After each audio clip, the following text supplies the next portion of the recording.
औज़ुबिल्लाहिमिनश्शैतानिर्रजीम बिस्मिल्लाहिर्रहमानिर्रहीम अस्सलामु अलैकुम वरहमतुल्लाहि वबरकातुहू।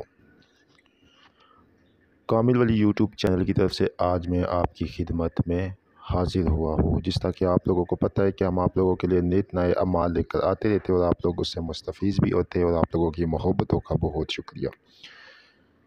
जिस तरह कि शबान का एक मुबारक महीना आपके पास है और शबान की जो 14वीं शब होती है जिसको शब बारात बोलते हैं, ये बहुत ही मुबारक रात है और इस रात को कभी भी और कतई तौर के ऊपर गफलत से नहीं गुजारना चाहिए। इसमें मुख्तलिफ़ अमाल और मुख्तलिफ़ वज़ाइफ वगैरह करने चाहिए। अच्छा, इसमें एक नोट तैयार करने का अमल आपको वजीफ़ा बताया जा रहा है, ठीक है, जिसकी बरकतें सालों साल रहती है। कामिल वली यूट्यूब चैनल को सब्सक्राइब करें, वीडियो को लाइक करें, कमेंट में ओके लिखें और व्हाट्सएप के ऊपर हमारे से इजाज़त लें। बग़ैर इजाज़त आप किसी भी वजीफ़े को मत करें। किसी भी किस्म का नुकसान रुजत होने की सूरत में हम आपके ज़िम्मेदार नहीं होंगे जब तक आप व्हाट्सएप पे इजाज़त नहीं लेते। दोस्तों देखिए, करना ये है आपने कि एक नोट लेना है, लेकिन नोट ये है वो 500 वाला हो, 1000 वाला हो, 100 वाला हो, 10 वाला हो, जो भी कड़क नोट हो, मतलब उसमें ढीलापन ना हो, बिल्कुल कड़क नोट होना चाहिए, बिल्कुल नया, बैंक से बेशक जाकर लें। उसको आपने सामने रखना है, ठीक है। सामने रख कर एक आपने कागज़ ले लेना है, ठीक है, सफ़ेद कलर का बटर पेपर ले लें।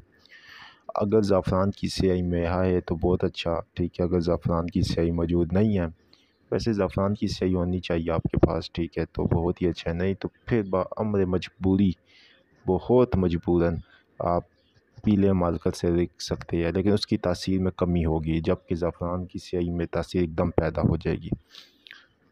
आपने क्या करना है कि एक कागज़ का टुकड़ा लेना, उस नोट से थोड़ा सा छोटा हो, चारकोनी टुकड़ा हो, उसके ऊपर आपने या फ़त्ताह हो या रज़ा को लिखना है।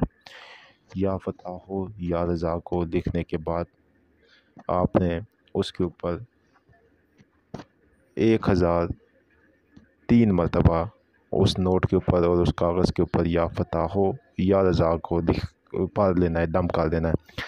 दम करने के बाद आपने सजदा शुक्राना, मतलब कि 2 नफल शुक्राने के अदा करने हैं और उसको तावीज़ की सूरत के बीच में बनाकर अपने पास रख देना है। अब बात यहाँ पे ख़त्म नहीं हुई है। इसके बाद जो मैं अभी आपसे बात करने जा रहा हूँ, जितने भी हमारे यूट्यूब सब्सक्राइबर्स हैं वो सब गौर से सुन लें कि बग़ैर इजाज़त कोई वजीफ़ा ना करें, ठीक है। अगर आप लोगों ने हमारे से कोई वजीफ़ा करना है, चाहे लेडीज़ है या जेंट्स है, तो खुदारा व्हाट्सएप नंबर 0310552217 दिया गया है, इसके ऊपर इजाज़त ले के करें। बग़ैर इजाज़त अगर कोई वजीफ़ा आप करेंगे तो रुजत शदीद में मुब्तला होगे, इसके हम या हमारा इदारा ज़िम्मेदार नहीं होगा। इजाज़त से ये होता है कि आपका नाम हमारे पास आ जाता है, आपका नंबर हमारे पास आ जाता है। इससे ये होता है कि जब दुआ होती है तो उसके बीच में आप लोगों के नाम शामिल हो जाते हैं। इससे आपके रूहानी सपोर्ट भी आपको मिलेगी और मुकम्मल तौर पे हम क्यों नहीं बड़े बड़े वज़ाइफ देते, इसी वजह से नहीं देते हैं कि ना ही तो आप चैनल को सब्सक्राइब करते हैं, ना वीडियो को लाइक करते हैं, कमेंट में भी नहीं लिखते कुछ, ना व्हाट्सएप पे इजाज़त देते हैं। तो फिर आप लोग जब वो बड़े वज़ाइफ करते हैं तो नतीजा क्या होता है, किसी का सर भारी हो रहा है, कोई बेहोश हो रहा है, किसी में जिन की हाज़िरी हो रही है, बहुत कुछ ऐसे मामलात हुए हैं। हमेशा ये बात याद रखें कि बार बार हम आपकी भलाई के लिए पीटते हैं। अगर हम चाहें ना हमें अगर तो हम आपको सारे बड़े वज़ाइफ दे दें, ठीक है। आप करेंगे, क्या होगा, पागल आपने होना है, हमें तो कुछ नहीं होना। एक बात है ना, तो इसलिए व्हाट्सएप नंबर आपको दिया गया है, इस व्हाट्सएप के ऊपर इजाज़त लेकर वजीफ़ा करें। इंशाअल्लाह ताला अल्लाह ताला आपको कामयाबी भी देगा और बहुत सी दुआएं आप लोगों के लिए। बहुत शुक्रिया।